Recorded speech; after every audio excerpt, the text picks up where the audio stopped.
I welcome all the aspirants who are going to write TET examination in Telangana state.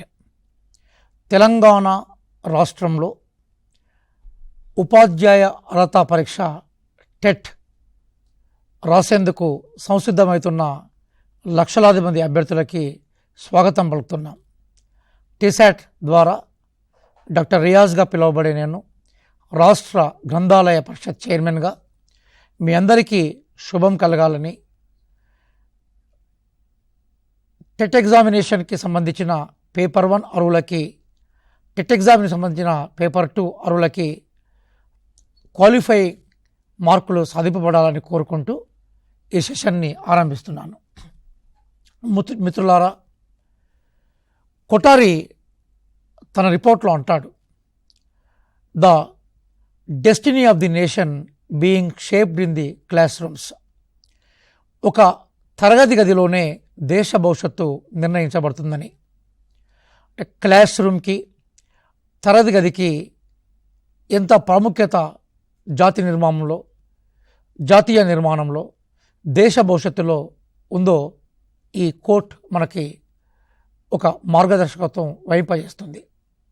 నిజానికి ఒక దేశం యొక్క అభివృద్ధి, ఒక దేశం యొక్క భవిష్యత్ అంతా తరగతి గదిలో విద్యార్థులు ఉపాధ్యాయుడికి ఉండే సంబంధాల ప్రాతిపదికనే ఏర్పడి ఉంటుంది. ఈ నేపథ్యంలో నాణ్యమైన విద్య కోసం, నాణ్యతతో కూడుకున్న విద్యత కోసం నిపుణులైన, అర్హత కలిగిన ఉపాధ్యాయులు నియమించబడాలి. భారతదేశంలో లక్షలాది పాఠశాలలు ఉన్నాయి. తెలంగాణ రాష్ట్రంలో వేలాది పాఠశాలలు ఉన్నాయి.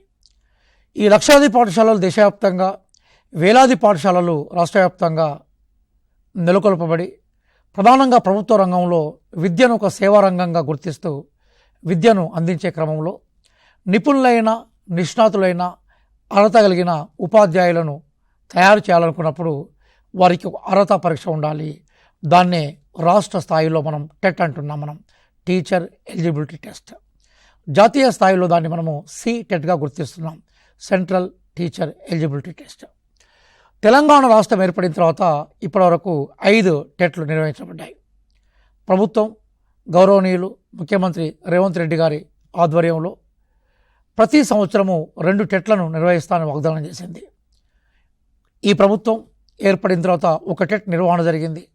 ఆ టెట్లో పాస్ అయిన వాళ్ళు, అంతకుముందు ఉత్తీర్ణత సాధించిన వాళ్ళు 11,600కు పైగా ప్రభుత్వ పాఠశాలల్లో ఈరోజు విధుల్లో ఉన్నారు. అంటే ఒకేసారి వేలాది మందిని ఉపాధ్యాయులుగా మార్చిన ఘనత రాష్ట్ర ప్రభుత్వానికి ఉంది. ఈ నేపథ్యంలోనే ప్రభుత్వం గతంలో ప్రకటించినట్టుగా మరో టెట్కి ఈరోజు మనకి నోటిఫికేషన్ విడుదలైంది. నేపథ్యాన్ని తీసుకున్నప్పుడు దాదాపుగా 2,35,000 మంది గతంలో టెట్ కోసం అప్లై చేశారు. Paper 1, paper 2. అయితే పేపర్ 1లో దాదాపుగా 67% ఉత్తీర్ణత సాధిస్తే పేపర్ 2లో మాత్రము 34% మాత్రమే ఉత్తీర్ణత సాధించారు. నిజానికి మనం టెట్ పాస్ కాకుండా, సీటెట్ పాస్ కాకుండా మనం ప్రభుత్వ పాఠశాలలో కానీ, ప్రభుత్వం గుర్తించిన పాఠశాలలో కానీ ఉపాధ్యాయులుగా నియమించబడడం అనేది సాధ్యం కాదు. కాబట్టి మనం ప్రభుత్వ ఉద్యోగమే, ప్రభుత్వ ఉపాధ్యాయ లక్ష్యంతో పనిచేసినప్పుడు, లేదా ప్రభుత్వం గుర్తింపు పొందిన పాఠశాలలో పనిచేయాలని మనం కోరుకున్నప్పుడు టెట్ అర్హత తప్పనిసరి. మీ అందరికీ బాగా తెలుసు, బీఎడ్ కంప్లీట్ అయిపోయిన తర్వాత, ఎంఎడ్ కంప్లీట్ అయిపోయిన తర్వాత, అలాగే డిఎడ్ కంప్లీట్ అయిపోయిన తర్వాత డెఫినెట్గా టెట్ పాస్ కావాలనే ఒక తపన, టెట్ కావాల్సిన ఆవశ్యకత మనకు విదితమే. ఆ నేపథ్యంలోనే టెట్కి రాసే అభ్యర్థుల సంఖ్య క్రమక్రమంగా పెరుగుతూ పోతుంది. ఒకప్పుడు టెట్ అర్హతను కేవలం 7 సంవత్సరాలకు మాత్రమే పరిమితం చేసేవాళ్ళు. ఈరోజు అది జీవితాంతం, ఒకసారి మనం పాస్ అయితే జీవితాంతం ఆ సర్టిఫికెట్ యొక్క వ్యాలిడిటీ ఉంటుందన్న విషయం విదితమే. ఈ నేపథ్యంలో ఈ వీడియో అసలు టెట్ పాస్ కావాల్సిన అవసరం ఏంటి, టెట్ పాస్ అయిన తర్వాత మనకు వచ్చే అదనపు అవకాశాలు ఏంటి, టెట్ ఎగ్జామినేషన్ ఏ రకంగా ఉంటుంది, టెట్లో సిలబస్ ఏముంది, టెట్ ప్రిపరేషన్ ఏ రకంగా కొనసాగాలన్న దాని మీద ఫోకస్ చేస్తుంది. ఒక అంశం తర్వాత మరొక అంశాన్ని మనం ఒకదాని తర్వాత ఒకదాన్ని మనం చెక్ చేసుకునే ప్రయత్నం చేద్దాం. ఇప్పుడు మనకి కనిపించినట్టుగా చాలా క్లియర్గా టెట్కు సంబంధించిన విషయం మీద ఫోకస్ చేసి నేను మార్కుల దగ్గరకు వస్తాను. ఈ స్లైడ్ చాలా ఇంపార్టెంట్. మీ అందరికీ బాగా తెలుసు, దేశంలో ఇబ్బడిగా బీఈడి కళాశాలలు, డిఈడి కళాశాలలు ఏర్పడ్డప్పుడు విద్య మాత్రమే ఒక దేశ భవిష్యత్తు నిర్ణయించే క్రమంలో నాణ్యతతో కూడుకున్న విద్యను అందించాలంటే నైపుణ్యవంతమైన అర్హత కలిగిన ఉపాధ్యాయులు నియమించాలి. కాబట్టి ఒక అర్హత పరీక్ష నిర్వహించమని సుప్రీంకోర్టు గతంలో ఆదేశాలు జారీ చేసింది. దానికి అనుగుణంగానే కేంద్ర స్థాయిలో సీటెట్, రాష్ట్ర స్థాయిలో టెట్ని ఈరోజు ప్రభుత్వాలు నిర్వహిస్తున్నాయి. నిజానికి ప్రతి 6 మాసాలకోసారి సీటెట్, ప్రతి 6 మాసాలకోసారి టెట్ రావాలి. కానీ సీటెట్ రెగ్యులర్గా వస్తుంది, కానీ గత గవర్నమెంట్లో టెట్ రెగ్యులర్గా రాలేదు తెలంగాణ రాష్ట్రంలో. కాబట్టి ఇప్పుడు గవర్నమెంట్ తప్పనిసరిగా టెట్ని రెగ్యులర్గా వేయాలని, 6 మాసాలకోసారి టెట్ని వేయాలని నిర్ణయం తీసుకున్నది. టెట్ పాస్ అయితే మనం ఏం చేస్తాం, సీటెట్ పాస్ అయితే ఏం చేస్తాం. ఇప్పుడు టెట్ పాస్ అయినా సీటెట్ పాస్ అయినా కూడా మనకి ఉపాధ్యాయుడిగా నియమించబడే అర్హత ఉంటుంది. టెట్ పాస్ అయితేనో రాష్ట్ర స్థాయిలో ఉండే అన్ని ఉపాధ్యాయ ఉద్యోగాలు, అంటే అది గ్రామ పంచాయతీ అంటే పంచాయతీ సిస్టంలో ఉన్న స్కూల్స్ కానీ, పంచాయతీరాజ్ సిస్టమ్ కింద ఆపరేట్ అవుతున్న స్కూల్స్ కానీ, మున్సిపల్ స్కూల్స్ కానీ, తెలంగాణలో మున్సిపల్ స్కూల్స్ తక్కువ, అట్లాగే మనకి గురుకులాల్లో కానీ లేదా గవర్నమెంట్ ఆధ్వర్యంలో నడుస్తున్న ఏ పాఠశాలలో కానీ టెట్ పాస్ అయితేనే ఉద్యోగం వచ్చే అవకాశం ఉంటుంది. సీటెట్ పాస్ అయితే మాత్రము కేంద్ర స్థాయిలో పనిచేసే ప్రభుత్వ ఉద్యోగాలు అంటే ఉపాధ్యాయ ఉద్యోగాలను కూడా బేసికల్గా మనకు ఫోకస్ అయ్యే అవకాశం ఉంటుంది. నవోదయ స్కూల్స్ కానీ, కేంద్రీయ విద్యాలయాలు కానీ, అలాగే మనకు కనిపించే సెంట్రల్ స్థాయిలో ఉండే ఏ ఉద్యోగానికైనా కూడా సీటెట్ ఉపయోగపడుతుంది. సింగరేణి సంస్థ కూడా కొన్ని ఉద్యోగ అవకాశాలు కల్పిస్తుంది. రైల్వే బోర్డు కూడా కొన్ని టీచర్ ఉద్యోగాలను కల్పిస్తుంది. వీటన్నిటికీ రాష్ట్ర స్థాయిలో అయితే టెట్, కేంద్ర స్థాయిలోనైతే సీటెట్ అనేవి చాలా కీలకమైన విషయాన్ని గుర్తుపెట్టుకోవాలి. కాబట్టి డెఫినెట్గా బీఎడ్ కంప్లీట్ చేస్తాం మనం, అలాగే డిఎడ్ కంప్లీట్ చేస్తాం మనం, దాంతోపాటుగా ఎంఎడ్ కంప్లీట్ చేసాం మనం. టెట్ను, సీటెట్ అట్లాగే మనకు కనిపించే ఈ ఎగ్జామ్స్ ఏవైతున్నాయో వాటి మీద మనం ఫోకస్ చేయాల విషయాన్ని మనం ప్రధానంగా గుర్తుపెట్టుకోవాలి. కాబట్టి ఈ నేపథ్యంలోనే ఉపాధ్యాయుడిగా మనం తప్పనిసరిగా మన బాధ్యత నిర్వహించాలంటే టెట్ పాస్ కావడం కంపల్సరీగా మనం తీసుకోవాలి. ఇక విషయానికి వచ్చినప్పుడు ఈ అర్హత పరీక్ష కోసము మార్కుల్ని మనం డిస్ప్లే చేస్తూ ఉన్నాం. ఆ మార్కుల్లో చాలా క్లియర్గా మనకు ఓవరాల్గా 5 సబ్జెక్ట్స్ని ఇక్కడ డిస్ప్లే చేస్తూ ఉన్నాం. అందులో చైల్డ్ డెవలప్మెంట్ అండ్ పెడగాలజీ అంటే శిశు అభివృద్ధి వికాసము, అలాగే లాంగ్వేజ్ 1 మీరు ఏది ఆప్ట్ చేసుకుంటే ఆ లాంగ్వేజ్, జనరల్గా మన దగ్గర ఎక్కువగా తెలుగు ఆప్ట్ చేసుకునే అవకాశాలు ఎక్కువ ఉంటాయి. లాంగ్వేజ్ 2 ఎందుకంటే మనకు ఇంగ్లీష్ అనేది అంతర్జాతీయ భాషగా ఉంది, మనకు సైంటిఫిక్ నాలెడ్జ్ అంతా కూడా ఇంగ్లీష్లో ఉంటుంది. కాబట్టి ఇంగ్లీష్లో మనం సాధించిన అర్హత, అలాగే మ్యాథమెటిక్స్ ఓరియంటేషన్లో ఉన్న అర్హత, అలాగే ఎన్వైరన్మెంట్ స్టడీస్ సంబంధించిన ఇష్యూస్ ఇవన్నీ కూడా పేపర్ 1లో కనపడుతూ ఉంటాయి. పేపర్ 2లో కొంత భిన్నత్వం ఉంటుంది. పేపర్ 2 కూడా మనం ఫోకస్ చేసే ప్రయత్నం మనం చేసేటప్పుడు పేపర్ 2 మనకేం కనబడుతూ ఉంటుందంటే దాదాపుగా ఇవే అంశాలు ఉంటాయి. వీటిని మనం పేపర్ 2లో చూస్తాం. పేపర్ 1, పేపర్ 2లోకి పోయినప్పుడు నేను మొట్టమొదటిసారిగా సబ్జెక్ట్ వైజ్గా చేస్తాను. ఈ వీడియో ప్రధాన లక్ష్యం ఏంటంటే మొట్టమొదటిసారిగా జీవితంలో టెట్ రాసేవాళ్ళు, మొట్టమొదటిసారిగా జీవితంలో మనకి టెట్ పేపర్ 1 కానీ పేపర్ 2కు ప్రిపేర్ అయ్యే వాళ్ళకి కొన్ని లక్ష్యాలను నిర్దేశించి వాళ్ళని ప్రిపేర్ చేయడమే. ఒక సీనియర్ అధ్యాపకుడిగా గతంలో బిఎడ్ కాలేజ్ ప్రిన్సిపల్గా కాకతీయ యూనివర్సిటీలో ఈ అంశాల మీద ఒక అవగాహన కల్పించే ప్రయత్నంలోనే నేను మీ ముందుకు వచ్చాను. ఇప్పుడు మనకు కనిపించే పేపర్ 1, పేపర్ 2లో మొట్టమొదటిసారిగా కనిపించే పేపర్ ఏదైతుందో అది child development and pedagogy. Child development అంటే శిశు వికాసము. శిశు అంటే మనం బాల్య దశలో ఉండే మనం శిశువును మనం బేసిక్గా తీసుకుంటాం. శిశు వికాసంలో మనం తీసుకునే అంశాలు ఏంటంటే ఒకటి భౌతిక వికాసం అయితే ఇంకోటి మనోవికాసాన్ని మనం తీసుకుంటాం. భౌతిక వికాసం, మనోవికాసము సామాజిక వికాసంతో ముడిపడి ఉంటాయి. భౌతిక వికాసము, మనోవికాసం 2 సరిగా ఉంటేనే సామాజిక వికాసం ఉంటుంది. సామాజిక వికాసమే దేశానికి కావాల్సిన ఆదర్శవంతమైన పౌరుల్ని తయారు చేస్తుంది. ఇందులో బ్రాడ్గా సిలబస్ చాలా విశాలంగా ఉంటుంది. 3 ప్రధానమైన ఫేజెస్లో సిలబస్ వర్గీకరింపబడి ఉంటుంది. మొదటి ఫేజ్ అంతా కూడా ఓవరాల్గా చైల్డ్ డెవలప్మెంట్ మీద ఫోకస్ చేస్తుంది.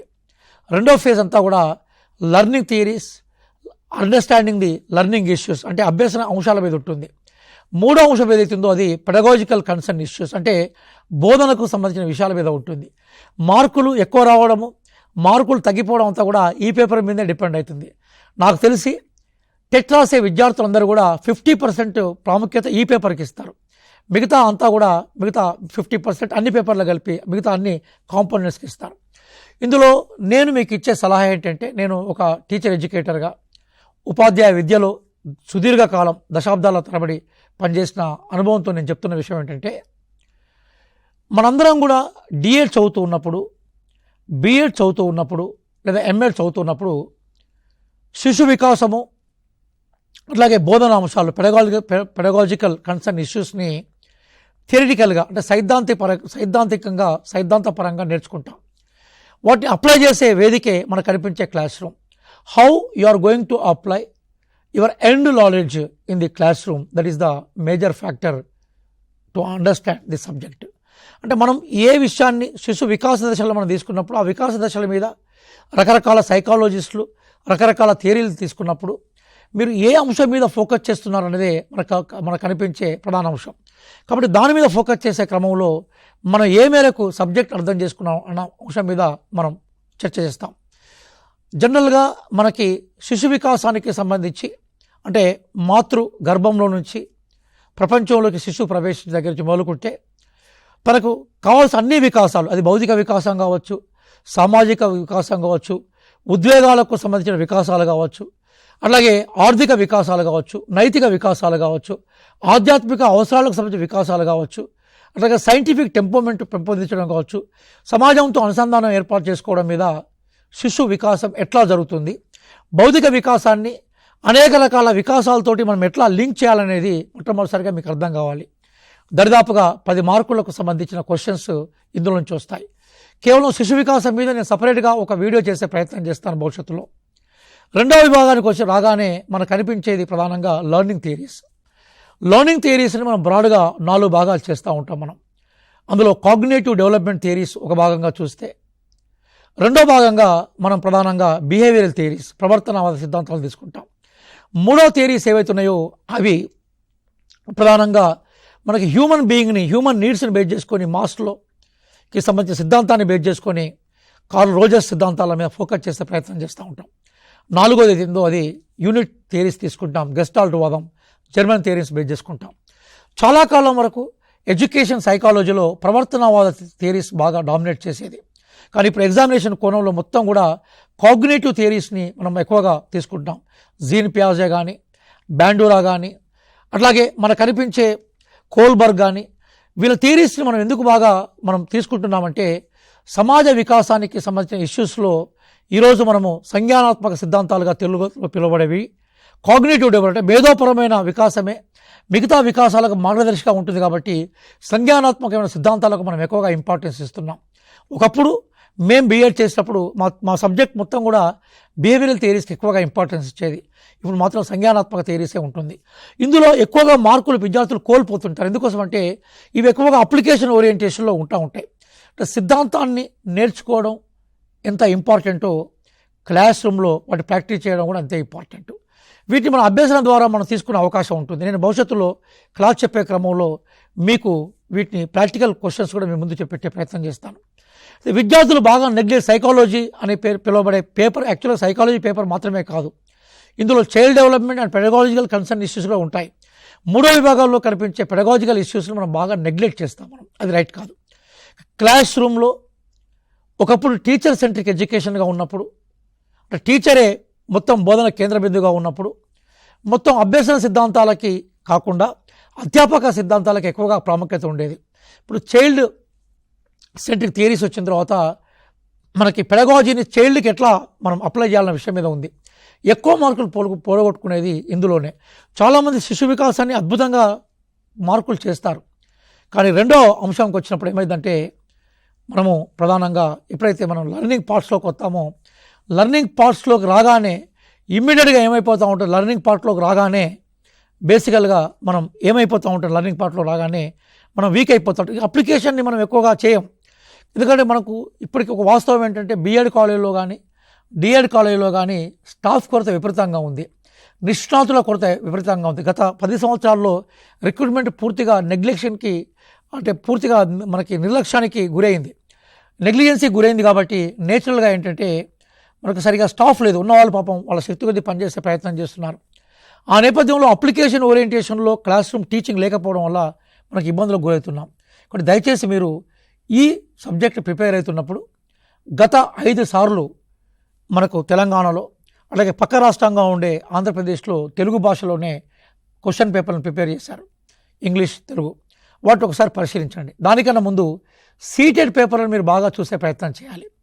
సీటెడ్ బాగా మీరు చూసుకున్నప్పుడు ఏమవుతుందంటే ఆ సీటెడ్ పేపరే మీకు ప్రధానంగా మీకు నైపుణ్యాలను ఇచ్చే ప్రయత్నం చేస్తూ ఉంటుంది. కాబట్టి సిలబస్ అంశాలని మనం చెక్ చేసుకొని చూసినప్పుడు సిలబస్ అంశాలు ఏవైతున్నాయో వాడు చూసినప్పుడు రెండో పేపర్గా మనకు కనబడేది తెలుగును మనం తీస్తుంటాం. అంటే తెలుగులో కమ్యూనికేషన్, తెలుగు ఉర్దూ, మీరు you can opt another languages. మన దగ్గర తెలుగు ఎక్కువ డామినేటింగ్ లాంగ్వేజ్, దాని తర్వాత ఉర్దూ కనబడుతుంటుంది. కాబట్టి ఇందులో మీరు తెలుగు భాషకు సంబంధించిన ప్రాథమిక పరిజ్ఞానం మీకు ఉండాలి. ఎందుకోసం అంటే విద్యార్థులతో మనం సంభాషిస్తూ ఉన్నప్పుడు, విద్యార్థుల సంభాషణని మనం ఆహ్వానిస్తూ ఉన్నప్పుడు కమ్యూనికేషన్ స్కిల్స్ ఉండాలి. కాబట్టి ఒక ప్రైమరీ స్కూల్లో పనిచేసే మీరు లేదా ఒక హై స్కూల్లో పనిచేసే మీరు మినిమం కమ్యూనికేషన్ స్కిల్స్ మీకు ఉన్నాయా లేదన్న విషయాన్ని చెక్ చేస్తారు. ఇందులో భాషాపరమైన పరిజ్ఞానం అంటే మనం ఏం చేస్తూ ఉంటుంటే భాషకు సంబంధించిన సాహిత్యం, అది పద్య సాహిత్యం కానీ గది సాహిత్యం కానీ వాటికే పరిమితం అవుతూ ఉంటారు. కానీ వ్యాకరణ అంశాల మీద బాగా ఫోకస్ చేయాల్సి ఉంటుంది. When you are going to focus on grammatical issues which are related to a particular language, particularly the language of Telugu or Urdu, particularly the language of Telugu, you have to focus on grammatical issues. అంటే ఒక భాష నేర్చుకోవడానికి ప్రధానమైన సాధనం ఏదైతుందో అది మనకు కనిపించే భాష. కాబట్టి మీరు అందరూ కూడా ప్రైమరీ సెక్షన్స్ నుంచి తెలుగు భాషను లేదా ప్రైమరీ సెక్షన్ నుంచి మీరు ఆఫ్ చేసుకున్న కన్నడ భాషను, ప్రైమరీ సెక్షన్ నుంచి మీరు ఆఫ్ చేసుకున్న బేసిక్గా మీరు ఉర్దూ భాషను ఏది ఆఫ్ చేసుకుంటే దాన్ని మీరు చెక్ చేసుకునే ప్రయత్నం చేయండి. ఇది మనకు చాలా క్లియర్గా మనకు కనబడుతూ ఉంటుంది. కాబట్టి భాషకు సంబంధించిన కమ్యూనికేషన్ స్కిల్స్ డెవలప్ చేసుకోవాలి, అది మనకు కీలకంగా కనబడుతుంటుంది. దీని తర్వాత నెక్స్ట్ మనకు కనిపించే అంశాలు ఏవైతున్నాయో వాటిలో మనం బాగా చెక్ చేసుకునే బేసిక్ అంశం ఏదైతుందో అది మనం చెక్ చేస్తూ ఉన్నప్పుడు ఇంగ్లీష్ లాంగ్వేజ్లో కూడా మార్కులు పోతుంటాయి. కానీ ఒక విషయం మాత్రం నేను చెప్తున్నాను, భవిష్యత్తులో ఇంగ్లీష్లో కనుక కొంత నిశ్చయత సంపాదిస్తే గవర్నమెంట్ ఆఫ్ తెలంగాణ రేపు భవిష్యత్తులో నిర్వహించబోతున్న ఇంటిగ్రేటెడ్ స్కూల్లో కానీ, మండల్ వైజ్ మోడల్ స్కూల్స్లో కానీ, అలాగే కాన్స్టిట్యూషన్ వైజ్ అంటే నియోజకవర్గ స్థాయిలో ఉండే పాఠశాలలో కానీ మీరు నిష్ణాతత సాధించే అవకాశం ఉంటుంది. కాబట్టి మీరు భాషాపరమైన నిష్ణాతత ఇంగ్లీష్లో పెంపొందించుకోవాలి. ఎందుకంటే ఇంగ్లీష్లో మనం చదువుకుంటే గ్లోబల్ అవకాశాలు ఉంటాయి. నా దగ్గర చదువుకున్న చాలామంది స్టూడెంట్స్ మాల్దీవుల్లో, ఎరిట్రియాలో, అలాగే యునైటెడ్ స్టేట్స్ ఆఫ్ అమెరికాలో, ఇంగ్లాండ్లో స్కూల్ టీచర్గా పనిచేస్తున్నారు. వాళ్ళ ఎర్నింగ్స్ మనకన్నా ఎక్కువ ఉంటాయి. ఎందుకంటే అవన్నీ కూడా కొంచెం డెవలప్డ్ దేశాలు, కొన్నిటిని యుఎన్ఓ దత్తత తీసుకుంది. కాబట్టి లాంగ్వేజ్ అనేది చాలా కీలకమైనది. ఇంగ్లీష్ లాంగ్వేజ్ని మనం ఎప్పుడు కూడా ప్రాక్టీస్లో పెట్టాం. భాష అనేది అభ్యసన ద్వారా మాత్రమే సాధ్యమవుతుంది. మీ అందరం కూడా తెలుగు మీడియంలో చదువుకున్న వాళ్ళ మీలాగా ప్రభుత్వ పాఠశాలలో చదువుకున్నాం. నేను గర్వంగా చెప్పుకుంటున్నాను, నా విద్య మొత్తం నేను ప్రభుత్వ పాఠశాలలో చదువుకున్నాను. కానీ తర్వాత బ్రతుకుదేరు కోసం, బ్రతుకులో ఉన్నతమైన అవకాశాల కోసం, ఇంకొంచెం కంఫర్టబుల్ బతుకు కోసం ఇంగ్లీష్ నేర్చుకున్నాం. కాబట్టి ప్రపంచం మొత్తం కూడా తిరిగి కొన్ని లెక్చర్స్ ఇచ్చే అవకాశమో, రీసెర్చ్ చేసుకునే అవకాశమో మాకు లభించింది. ఇక్కడ ఇంగ్లీష్లో బేసిక్ ఇంగ్లీష్ మీద మీరు బాగా ఫోకస్ చేయాలి.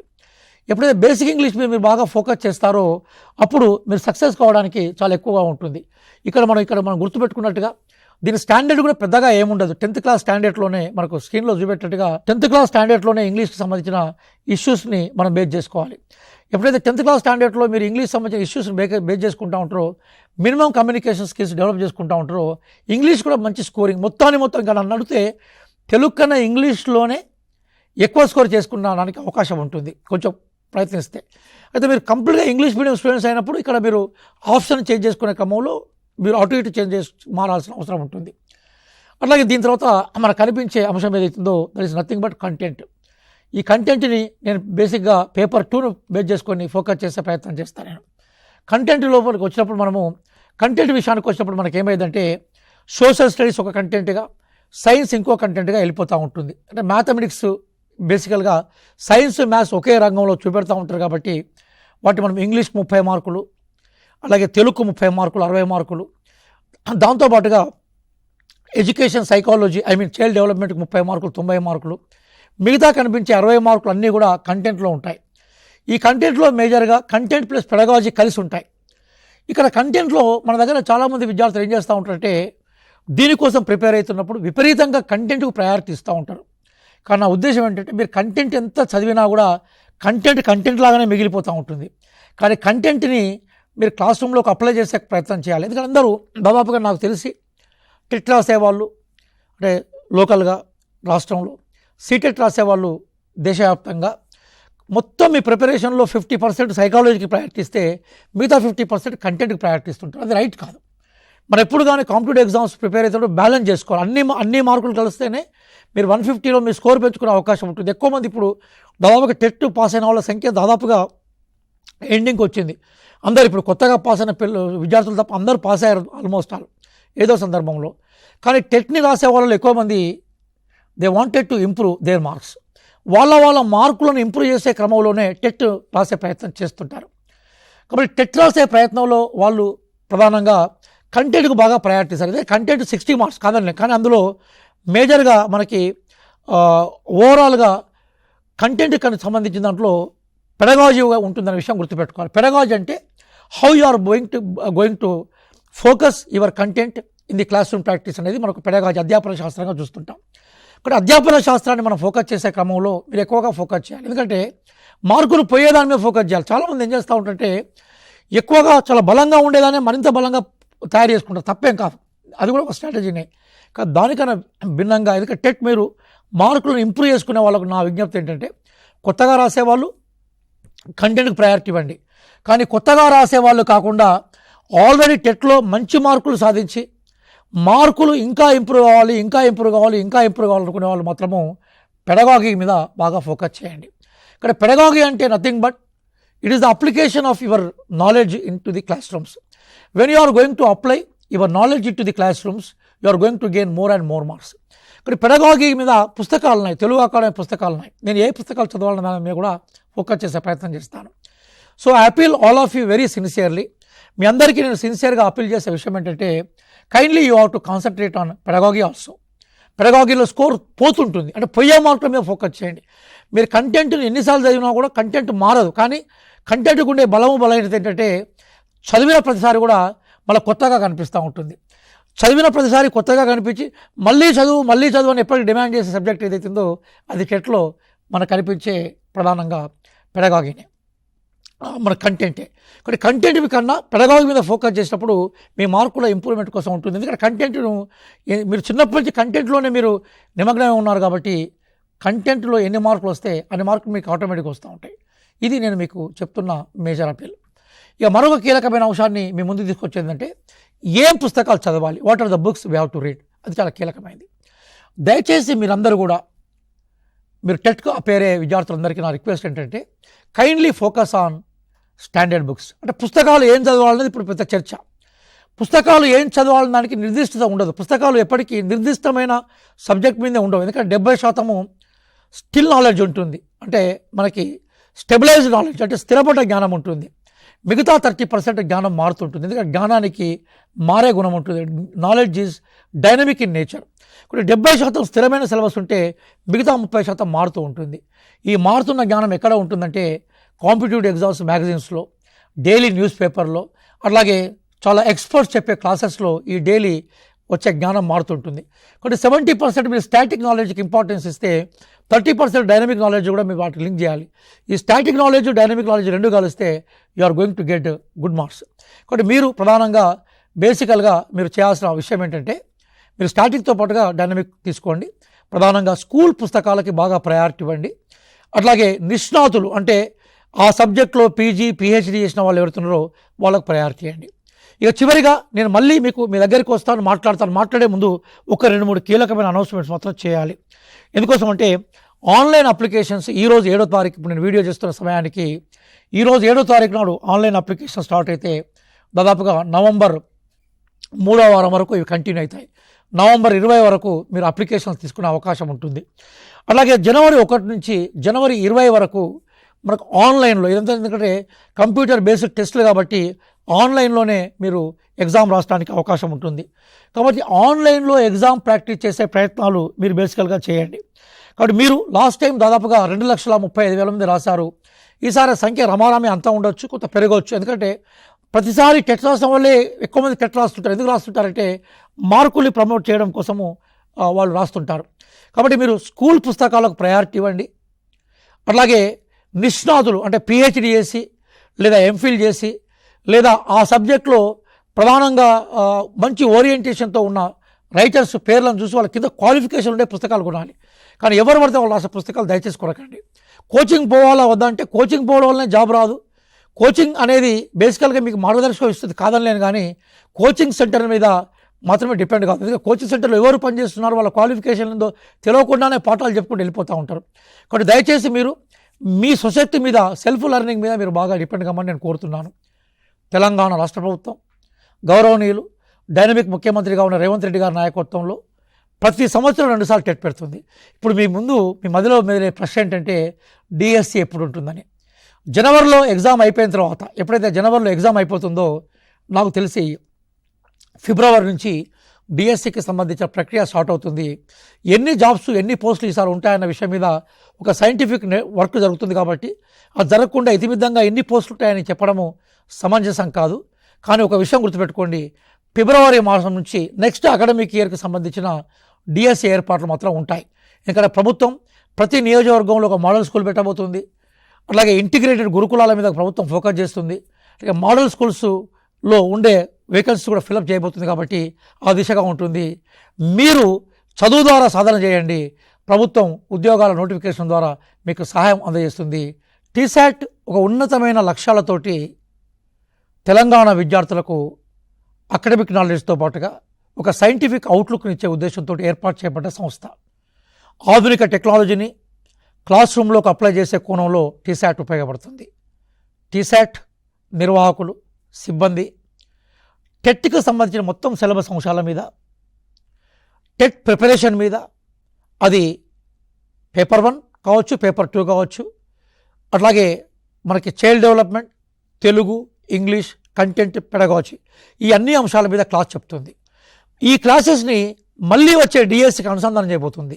కాబట్టి మీకు డిఎస్సి క్లాసుల కోసము అట్లాగే మీకు టెట్ క్లాసుల కోసము టీశాట్ మిమ్మల్ని ఆహ్వానిస్తుంది, క్లాసెస్ నిర్వహిస్తుంది.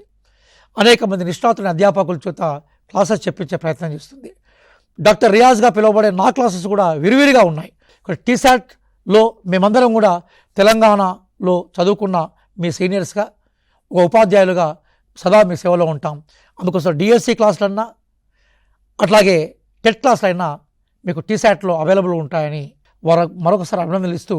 భవిష్యత్తులో కూడా గ్రంథాలయ సంస్థ చైర్మన్గా ప్రతి గ్రంథాలయంలో ఈ క్లాసెస్ని టీశాట్ సహకారంతో క్లాసెస్ని గ్రంథాలయంలో ఉండే రీడర్స్ ఎక్కువ మంది కాంపిటేటివ్ ఎగ్జామ్స్ ప్రిపేర్ అయ్యే వాళ్ళే ఉన్నారు కాబట్టి వాళ్ళకి అందుబాటులో కూడా తీసుకొస్తామని, ఆ ప్రయత్నంలో టీశాట్తో కలిసి తెలంగాణ రాష్ట్ర గ్రంథాలయ పరిషత్ కూడా కలిసి పనిచేస్తుందని ఈరోజు ఈ వీడియో ద్వారా మీకు తెలియజేసే ప్రయత్నం చేస్తున్నాను.